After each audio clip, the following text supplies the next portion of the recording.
সকালে ঘুম থেকে উঠতে না উঠতে আম্মা বলল যে একটা তালা কিনে নিয়ে আয়।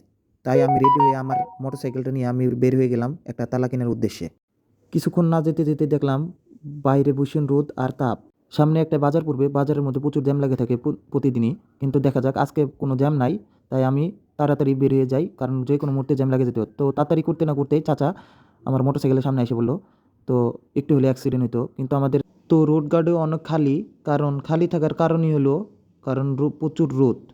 এখন আমি গাড়ি নিয়ে আগেতে আগেতে দেখি হাতের বাম সাইডে আমার বিজ্ঞান কলেজের এই জায়গায় সুন্দর সুন্দর মেয়েরা বিভিন্ন সাংস্কৃতিক অনুষ্ঠান। একটু সামনে যাইতে না যাইতে দেখি আপু চুল উড়িয়ে উড়িয়ে হুন্ডার পিছনে বসে চলে যাচ্ছে। তো আমরা বাজারে প্রায় কাছাকাছি এসে পড়ছি।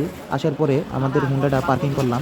পার্কিং করার পরে এখন আমরা এক চাচার দোকানে আসলাম, যে বললাম চাচা ভালো একটা চাবি আর তালা দেন। তো চাচাও দিল। দেওয়ার পরে এখন চাচার অনেকগুলা চাবি লাগবে, যার কারণে চাচা তাড়াতাড়ি করে 20-30টার মতো চাবি বানিয়ে দিচ্ছে। এখন দেখেন নতুন আধুনিক টেকনোলজি ব্যবহার করে চাচা অনেক সহজে অনেক তাড়াতাড়ি চাবিগুলো বানিয়ে দিল। তো এইভাবে আমাদের আজকের দিনের কাজগুলো সম্পূর্ণ করলাম। এটাই ছিল আজকের কাজের বাস্তব ঘটনা। ধন্যবাদ।